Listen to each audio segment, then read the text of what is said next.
Hello students, chemistry class में आपका welcome है।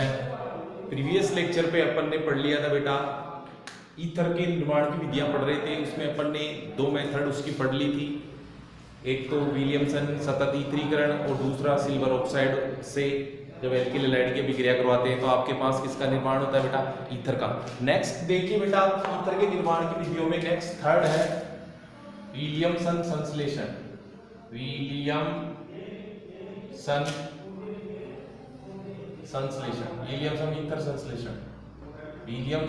ईथर संश्लेषण वो सतत ईथरीकरण था बेटा।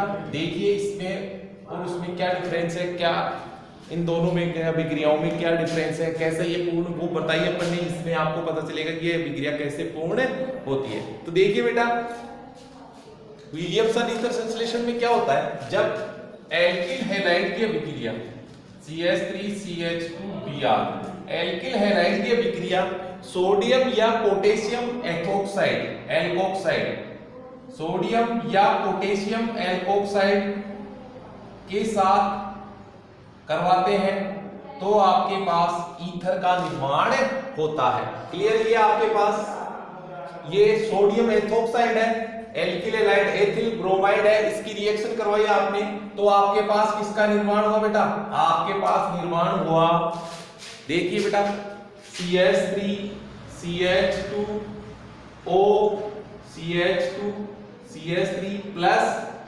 NaBr। क्लियर है बेटा? तो आपके पास डाईएथिल ईथर का निर्माण हुआ, ईथर का निर्माण हो गया। अब देखिए बेटा, नेक्स्ट रिएक्शन इसी में CH3 CH2Cl plus NaO CH3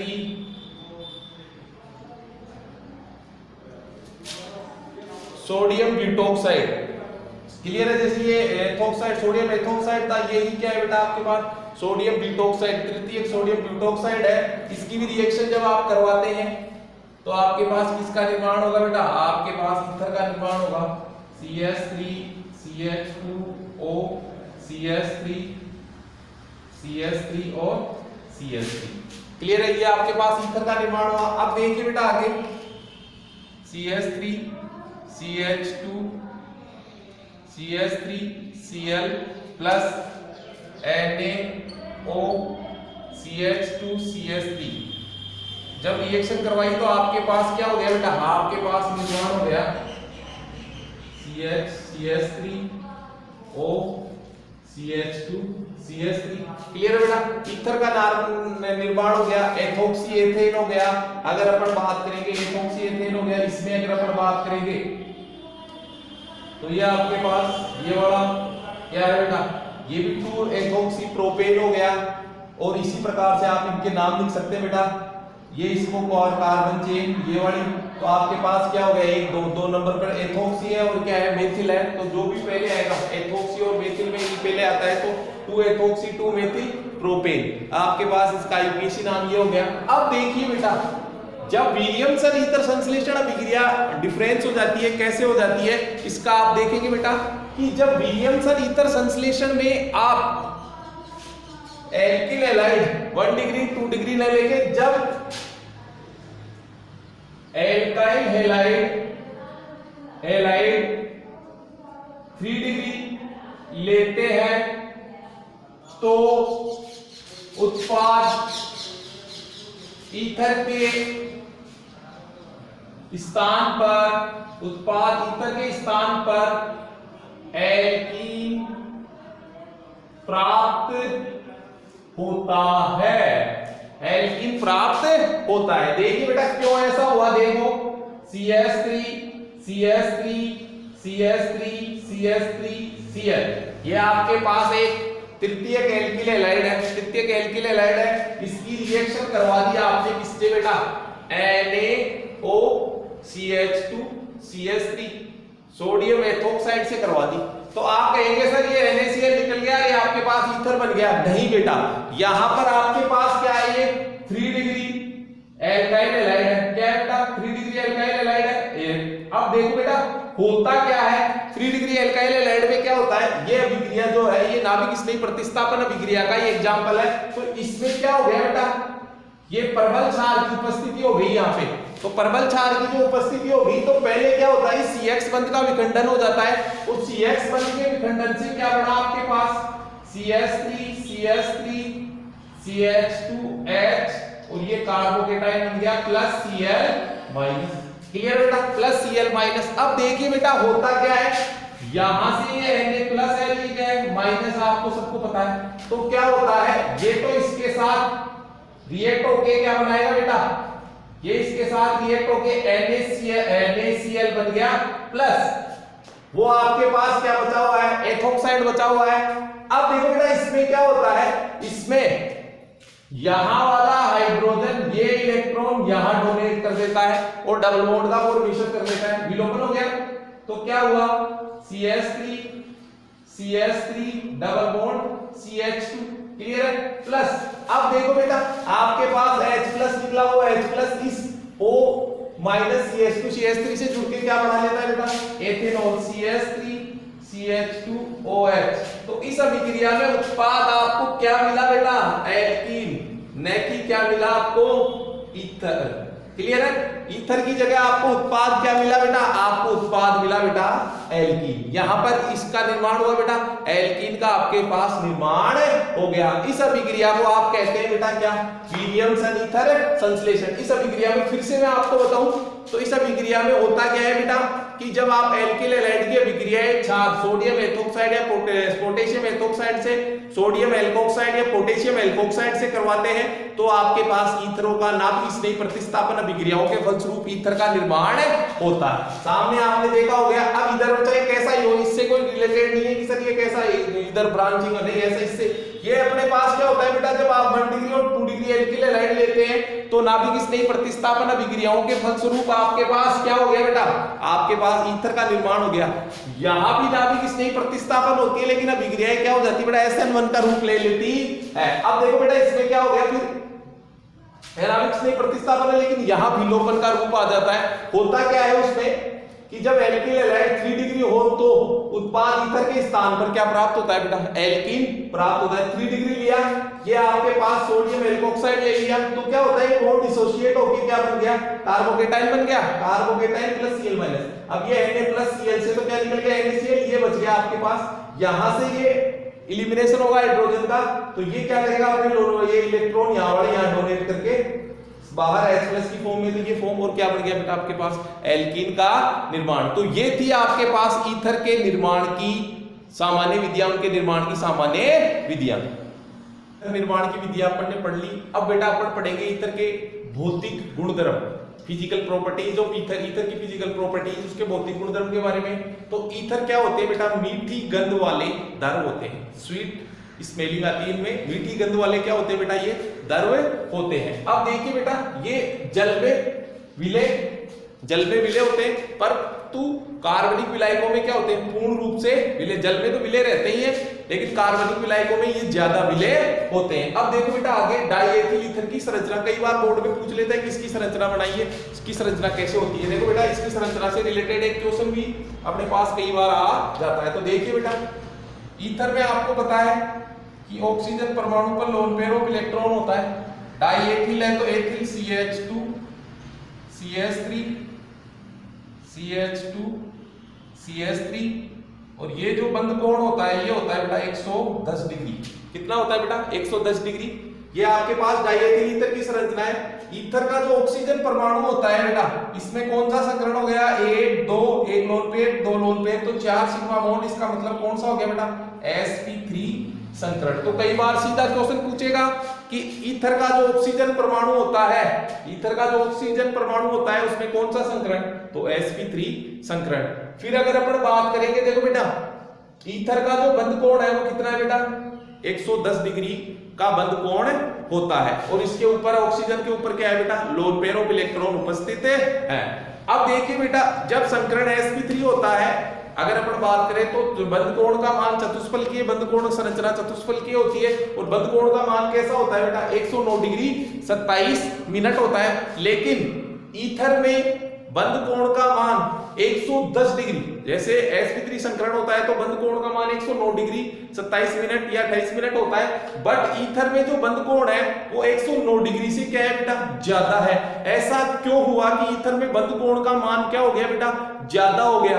अब देखिए बेटा आपको सामने यहां भी एथिल समूह है, यहां भी क्या है बेटा एथिल समूह है। आपको पता है कि समान जो होते हैं उनमें आपका प्रतिकर्षण होता है और जो विपरीत होते हैं उनमें क्या होता है, परमाणु हो चाहे आयन हो चाहे यौगिक हो, समान में तो क्या हो गया प्रतिकर्षण और असमान में क्या होता है बेटा आकर्षण होता है। तो यहाँ पर समान एल्किल समूह होने के कारण, एल्किल समूह है तो थोड़ा बड़ा आकार भी है उसका, तो इन समान एल्किल समूहों में क्या होता है बेटा आपस में ये एक दूसरे को रिपेल करेंगे, एक दूसरे को प्रतिकर्षित करेंगे। तो ये प्रतिकर्षित करेंगे तो इसका मतलब ये बंद कोण क्या होगा ज्यादा होगा नहीं होगा, ये बंद कोण का मान क्या हो गया बेटा ज्यादा हो गया। इसी कारण कहा जाता है कि ईथर डाइएथिल ईथर में जो बंद कोण होता है चतुष्फलकीय बंद कोण से ज्यादा होता है।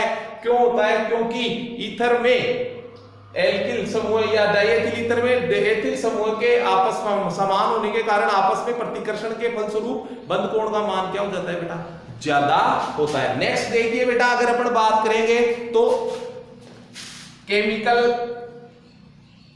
रिएक्शन ऑफ ईथर, ईथर की रासायनिक अभिक्रिया, ईथर की बेटा क्या रासायनिक अभिक्रियाएं। तो ईथर मेनली 4 प्रकार की रासायनिक अभिक्रियाएं दर्शाते हैं। कितने प्रकार की दर्शाते हैं बेटा, ईथर मेनली 4 प्रकार की रासायनिक अभिक्रियाएं दर्शाते हैं। पहले होती है आपके पास एल्किल समूह के कारण, एल्किल समूह के कारण ईथर में 4 प्रकार की अभिक्रियाएं होती है। पहली होती है एल्किल समूह के कारण, दूसरी होती है ईथर के ऑक्सीजन पर उपस्थित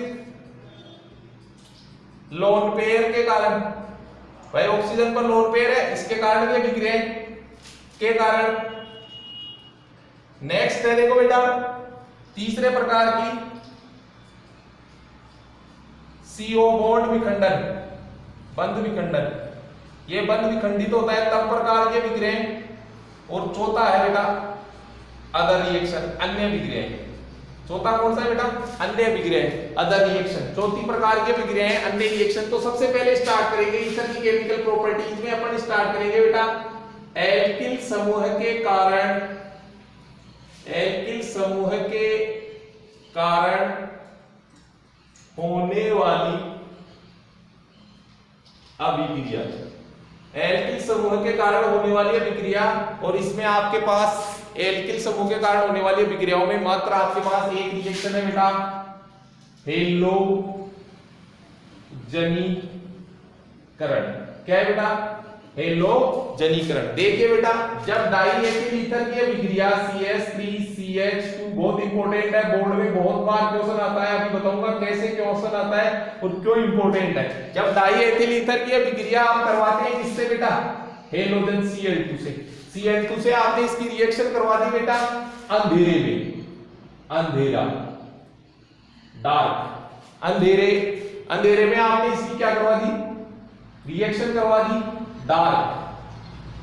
क्लियर, अंधेरे में आपने इसकी रिएक्शन करवा दी हेलोजन से। तो क्या होता है बेटा एल्किल समूह के हाइड्रोजनों का प्रतिस्थापन हो जाता है किसके द्वारा हेलोजन के द्वारा। अब मैं बात करूं तो यहां पर 2Cl2 तो क्या बनेगा बेटा आपके पास CH3CHCl ऑक्सीजन CHCl और CH3। तो आपके पास डाइक्लोरो एक डाइएथिल ईथर का निर्माण हो गया। डाइक्लोरो डाइएथिल ईथर का क्या हो गया बेटा निर्माण हो गया। Dichloro diethyl ether, dichloro diethyl ether. Clear बेटा डाइक्लोरो डाइएथिल ईथर। अब देखो ये आपके पास कब हुआ जब अंधेरा हुआ, लेकिन बेटा जब आप ईथर की reaction CH3CH2OO CH2 CH3 plus 10Cl2, कितने Cl2 बेटा 10 HCl ले लिया और प्रेजेंस थी बेटा सनलाइट, सूर्य का प्रकाश। तो सूर्य के प्रकाश में जब हेलोजन से आप ईथर की डाइएथिल ईथर की अभिक्रिया करवाते हैं तो डाइएथिल ईथर के सारे हाइड्रोजनों का प्रतिस्थापन हो जाता है किसके द्वारा बेटा हेलोजन के द्वारा। तो देखिए बेटा सारे हाइड्रोजन हटे तो आपके पास CCl3 CCl2O CCl2 CCl3 plus बाहर क्या निकल गया 10 HCl। 10 HCl क्या हो गया बेटा, बाहर एक हेलोजन जुड़ गया, दूसरे हेलोजन ने क्या कर दिया बेटा, प्रतिस्थापन कर दिया। तो अब देखो ये जो बड़ा इसे कहते हैं पर क्लोरो डाई एथिल ईथर, पर क्लोरो डाई एथिल ईथर। तो देखिए बेटा जब अंधेरे में अभिक्रिया होती है, जब अंधेरे में अभिक्रिया होती है तो आपके पास किसका निर्माण होता है बेटा, डाइक्लोरो डाइएथिल ईथर। लेकिन जब सूर्य के प्रकाश में अभिक्रिया होती है तो पर क्लोरो, मैं लिख देता हूं बेटा पर क्लोरो, अगर स्ट्रक्चर नहीं दिख पा रहा है वीडियो में आपको कहीं से, तो इसका स्ट्रक्चर ये है CCl3 CCl2O CCl2 CCl3। Clear है बेटा। तो ये आपके पास किसका, पर क्लोरो डाइएथिल ईथर का निर्माण। तो अब इंपॉर्टेंट हो गई कि जब हेलोजनीकरण ईथर का होता है सूर्य के प्रकाश में तो पर क्लोरो डाइएथिल ईथर, और जब हेलोजनीकरण होता है किसके बेटा, अंधेरे में, तब आपके पास होता है डाइक्लोरो एथिल ईथर। तो ये ईथर की पहले प्रकार की एल्किल समूह के कारण होने वाली अभिक्रियाएं क्या होगी बेटा, पूर्ण। अब अपन पढ़ेंगे दूसरे प्रकार की अभिक्रियाएं, कौन सी, लोन पेयर ईथर के। अब देखिए बेटा दूसरे प्रकार की अभिक्रियाएं ऑक्सीजन पर उपस्थित लोन पेयर के कारण होने वाली अभिक्रिया। इसमें पहला है बेटा आपके पास एक O2 या O3 से क्रिया। देखो बेटा ईथर वायुमंडलीय ऑक्सीजन या ओजोन से क्रिया करके पेरोक्साइडों का निर्माण करते हैं। देखिए बेटा CH3 CH2O CH2 CH3 diethyl ether, इसकी रिएक्शन आपने करवा दी बेटा ऑक्सीजन या ओजोन से, तो आपके पास क्या हो गया, ईथर पेरोक्साइड का निर्माण हो गया। अब देखो होता क्या है, CH2 CH3 ये अपना लोन पेयर इलेक्ट्रॉन ऑक्सीजन के साथ जुड़कर पेरोक्साइड बंध का निर्माण कर दिया। तो ये क्या बन गया आपके पास, ईथर पेरोक्साइड। क्या बन गया बेटा, ईथर पेरोक्साइड। ईथर पेरोक्साइड का निर्माण हो गया। अब देखिए इसी में क्या होता है, जब ईथर की अभिक्रिया आप लंबे समय तक ईथर को वायुमंडलीय ऑक्सीजन के संपर्क में रखा जाता है, ईथर को लंबे समय तक, सुनना बेटा इजीली देखो कि ईथर को जब लंबे समय तक वायुमंडलीय ऑक्सीजन के संपर्क में रखा जाता है तो ईथर 1-एथोक्सी एथिल हाइड्रोजन पेरोक्साइड का निर्माण करता है और वो विस्फोटक प्रकृति का होता है। लंबे समय तक अगर डाइएथिल ईथर ऑक्सीजन के संपर्क में होता है तो विस्फोटक पदार्थ का निर्माण करता है। देखिए बेटा CH3 CH2O CH3OOH, तो ये आपके पास क्या बेटा, अगर अपन बात करें तो आपके पास निर्माण हो गया 1-एथोक्सी, ये आपके पास ethoxy one ethoxy ethyl hydrogen peroxide, one ethoxy ethyl hydrogen peroxide, one ethoxy ethyl hydrogen peroxide, इसका निर्माण हो गया। और इसकी कैसी नेचर है, एक्सप्लोजिव, विस्फोटक प्रकृति का होता है। कैसा होता है बेटा, विस्फोटक प्रकृति। क्लियर, कैसी प्रकृति का होता है बेटा, विस्फोटक प्रकृति का होता है। नेक्स्ट देखिए सेकंड रिएक्शन, ऑक्सोनियम लवणों का निर्माण।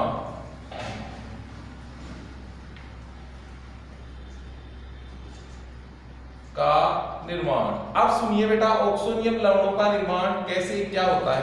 ईथर पर ऑक्सीजन है, ऑक्सीजन पर लोन पेयर है, लोन पेयर होने के कारण ये क्या करता है बेटा, क्षारों की भांति, दुर्बल क्षारों की भांति क्या करता है बेटा, व्यवहार करता है।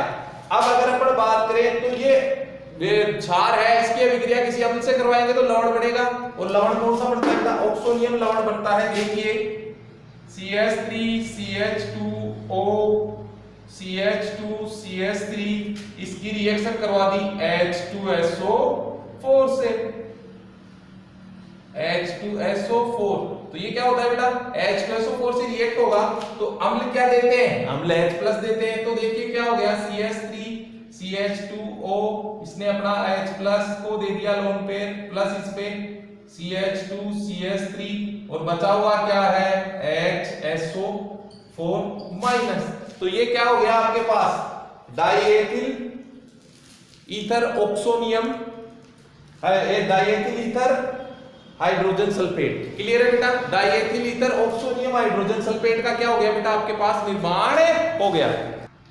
अब देखिए बेटा diethyl ether oxonium hydrogen sulphate का निर्माण हो गया। अब इसमें अगर अपन बात करते हैं नेक्स्ट रिएक्शन, जब आप ईथर की अभिक्रिया CH3 CH3 CH2 CH2 और O ऑक्सीजन लोन पेयर है, इसकी रिएक्शन BF3 लुईस एसिड है BF3, इससे करवा देंगे तो ये अपना लोन पेयर ऑफ इलेक्ट्रॉन इसको डोनेट करेगा नहीं करेगा बेटा? इसको करेगा, इसको डोनेट करेगा तो क्या फॉर्मेशन करेगा ये CH3 CH2 CH3 CH2 oxygen oxygen ने डोनेट किया BF3,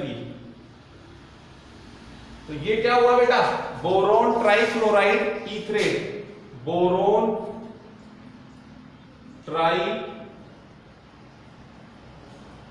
ईथरेट,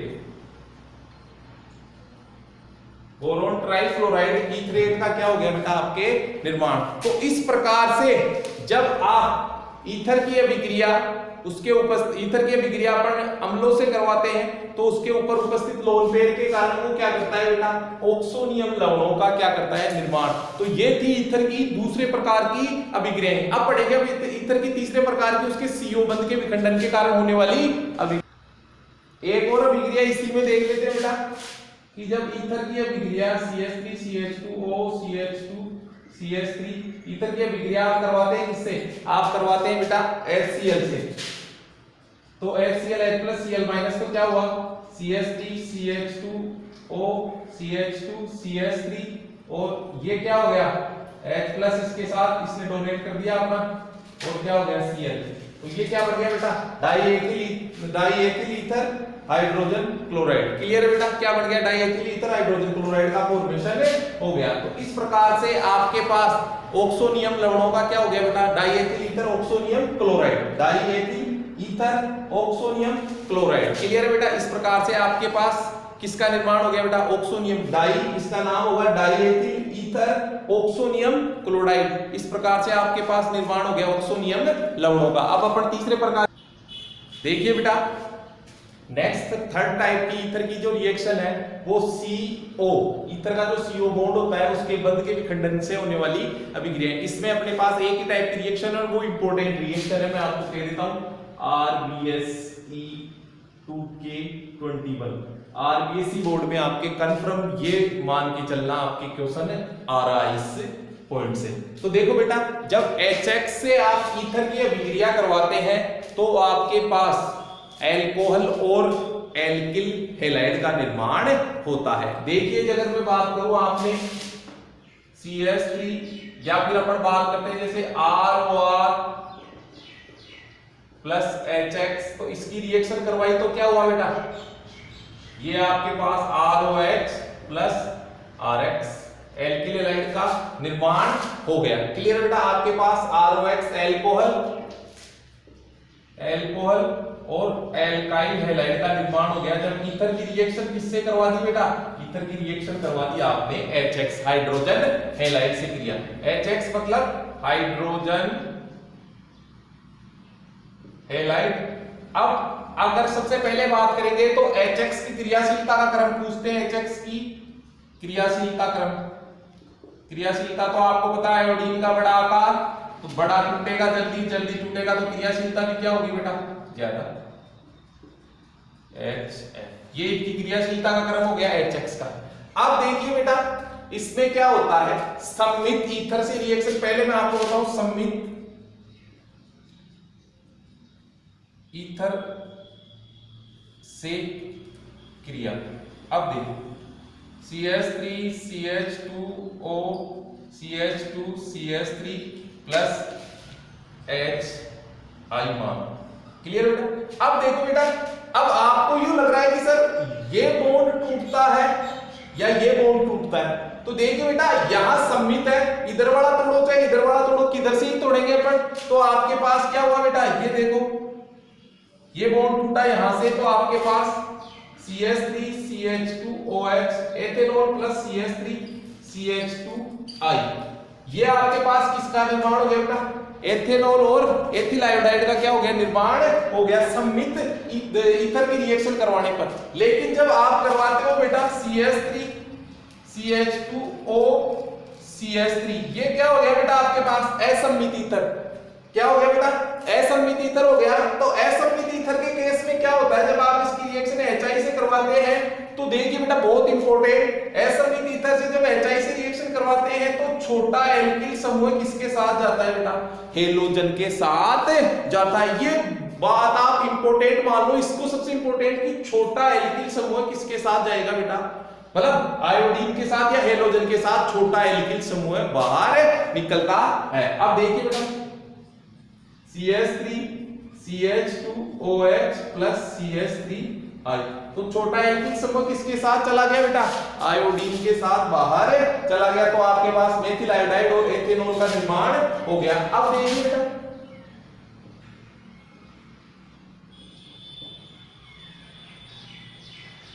प्लस HI, तो ये रिएक्शन करवाई तो छोटा एल्किल समूह दे दिया, असम्मित ईथर है, तो छोटा एल्किल समूह किसके साथ भेज दिया आपने?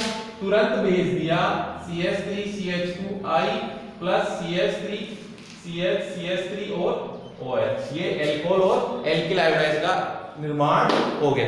क्लियर है बेटा? अब देखो बेटा इस रिएक्शन में एक ट्विंस आ जाता है, कैसे आता है वो देखिए आप। जब आप तृतीयक एल्किल समूह जुड़ा हुआ कोई ईथर लेते हैं, क्लियर है बेटा? तृतीयक, ये तृतीयक एल्किल समूह है बेटा, यहाँ पे 3 डिग्री कार्बन, क्लियर है? ये जो अगर अपन बात करते हैं इसके रेफरेंस में 1 कार्बन 2 कार्बन 3 कार्बन 3 डिग्री है कहीं बेटा, तो ये 3 डिग्री एल्किल समूह वाला कार्बन अटैच आपने ईथर से अटैच कर रखा है, जोड़ दिया। अब इसकी रिएक्शन आपने को किससे करवानी है बेटा? HI से। क्लियर है? HI से करवाएंगे तो आप तुरंत कहेंगे सर छोटा एल्किल समूह है आयोडीन के साथ चला जाएगा, हेलोजन के साथ चला जाएगा। लेकिन नहीं बेटा, यहां थोड़ा सा आपको चेंजमेंट मिलेगा। यहां क्यों मिलेगा चेंजमेंट? क्योंकि बेटा क्या होता है, अब की बार बॉन्ड कहां से टूटता है? यहां से टूटता है, यहां से टूटता है। अब आपको होगे कि सर बॉन्ड यहां से टूटा, तो ऐसा क्यों हुआ? ऐसा इसलिए हुआ बेटा कि CH3 और CH3 ये आपके पास क्या बन गया बेटा? कार्बोकेटाइन बना दिया। ये आपके पास कार्बोकेटाइन बन गया, और कार्बोकेटाइन बनने के कारण उसकी स्टेबिलिटी ज्यादा। इसका मतलब क्या हो गया? ये अभिक्रिया क्या हो रही है आपके पास? SN1 से क्या हो रही है बेटा? पूर्ण हो रही है। SN1 से पूर्ण हो रही है, तो इसमें क्या हो गया बेटा? अब H+ और I-, तो I- कहां अटैक करेगा? इस पर अटैक करेगा, नहीं करेगा? तो जब तृतीयक एल्किल समूह मतलब 3 डिग्री वाला एल्किल समूह अगर ईथर में जुड़ा हो, तब क्या बनता है बेटा? तब जो हेलोजन होता है तो वो उसके साथ जाता है। तो आपके पास क्या बना बेटा? CH3 और ये I तृतीयक एल्किल आयोडाइड का निर्माण प्लस क्या हो गया बेटा? CH3 CH2OH एथेनॉल का निर्माण। तो ये इंपॉर्टेंट है आपके पास कि जब ऐसा हो केस तो आपके पास किसका निर्माण होगा बेटा? तब आपके पास निर्माण होगा हेलोजन जो है वो फिर बड़े के साथ चला। लास्ट टाइप की जो रिएक्शन है अन्य रिएक्शन, अदर रिएक्शन। अब देखो अदर रिएक्शन में क्या होता है, कैसे वो कंप्लीट होती है। इसमें देखिए बेटा सबसे पहला जल अपघटन, जब ईथर का CH3 CH2O CH2 CH3 इसका जब जल अपघटन होता है H+ H2O, तो क्या होगा बेटा? H+ और इधर क्या जुड़ गया बेटा? OH। तो आपके पास 2 mole of ethanol, 2 mole ethanol का क्या हो गया बेटा? निर्माण हो गया। नेक्स्ट देखो बेटा अपचेन, नेक्स्ट है आपके पास अपचेन। तो जब ईथर का आप अपचेन करवाते हैं, यहां अपचायक का विकर्मक आपके पास क्या है बेटा?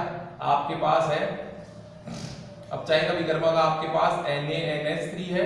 इसको गर्म करेंगे, हीट करेंगे सोडियम के साथ, तो आपके पास क्या हुआ बेटा? आप इसका अपचेन करेंगे H और H, हाइड्रोजन जोड़ गया, तो एक तो क्या बना आपके पास CH3 एथेन प्लस एक मॉलिक्यूल किसका बन गया? एथेनॉल का। क्लियर है? नेक्स्ट तीसरा जो अपचेन है रेड फास्फोरस तथा HI द्वारा अपचेन, रेड फास्फोरस तथा HI द्वारा अपचेन। अब देखिए बेटा इसमें क्या होता है, जब आप रेड फास्फोरस और HiCH3 CH2O CH2 CH3 red phosphorus plus HI। अब हाइड्रोजन कितने लेने पड़ेंगे अपने को, बंद पूरा तोड़ना पड़ता है इसमें, तो 4। तो क्या होता है बेटा H H, एक बंद टूटा, अब की बार ये टूटा H और H, तो आपके पास क्या हो गया बेटा 2 mole of ethane plus H2O बाहर। रेड फास्फोरस और HI, आयोडीन का काम होता है किसको, नहीं सॉरी, रेड फास्फोरस का जो काम होता है लाल फास्फोरस का, वो आयोडीन को हटाना है। हाइड्रोजन अवेलेबल हो गया तो आपके पास किसका निर्माण हो गया बेटा, एल्केन का निर्माण हो गया। नेक्स्ट देखिए बेटा आपके पास CO से क्रिया, कार्बन मोनोऑक्साइड से क्रिया, तो देखिए बेटा ether CH3 CH2O CH2 CH3 plus CO से रिएक्शन करता है, हीट होती है 573 केल्विन ताप पे, तो आपके पास एस्टर का निर्माण होता है। किसका निर्माण होता है बेटा, एस्टर का। देखिए बेटा CH3 ये CO इसके साथ ही जुड़ जाता है, C double bond O CH2 CH3। Next देखिए बेटा निर्जलीकरण। निर्जलीकरण में जब ईथर की रिएक्शन आप करवाते हैं CH3 CH2O CH2 CH3 reaction करवाते हैं एल्यूमिना Al2O3 निर्जलीकारक को 653 केल्विन ताप होता है। कितना होता है बेटा 653 केल्विन ताप। तो यहाँ निर्जलीकरण मतलब -H2O, तो इसमें से -H2O होगा तो 2 मोल ऑफ एथीन प्लस क्या हो गया बेटा H2O, एक एक हाइड्रोजन और ऑक्सीजन के साथ H2O, और क्या बन गया एल्कीन का फॉर्मेशन हो गया। अब देखिए बेटा last reaction of ABCDEFG, last reaction of acid क्या ईथर, इसमें आपके पास रिएक्शन है लास्ट एसिटाइल क्लोराइड से, एसिटाइल क्लोराइड या एथेनॉइल क्लोराइड, एसिटाइल क्लोराइड या एथेनॉइल क्लोराइड, एथेनॉइल क्लोराइड से रिएक्शन। तो अब जब एथेनॉइल क्लोराइड से रिएक्शन होगी, देखिए बेटा CH3 CH2O CH2 CH3 plus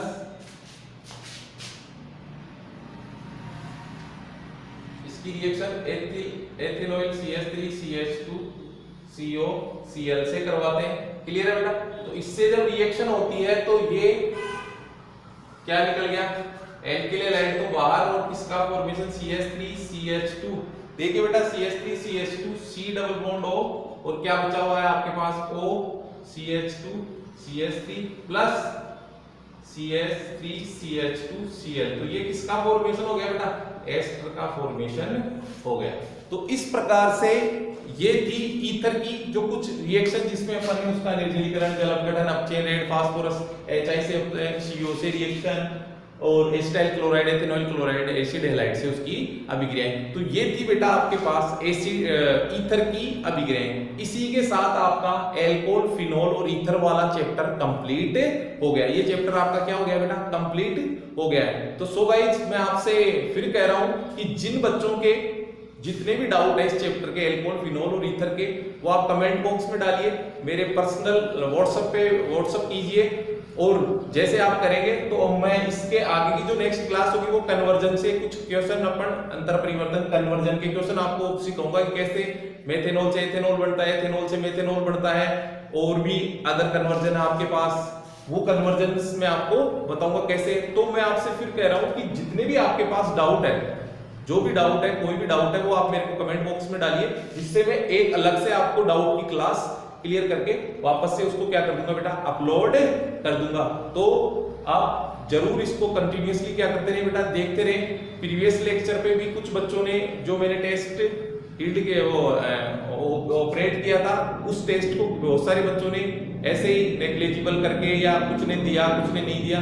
तो सो गाइस आप सभी टेस्ट भी देते रहे साथ ही साथ, और साथ ही साथ अपना रिवीजन भी करते रहे, और जितना ज्यादा हो सके उतना आप कमेंट बॉक्स में कमेंट करके अपने जो भी आपके प्रॉब्लम्स हैं उनको सोल्व आउट करेंगे। थैंक यू बेटा।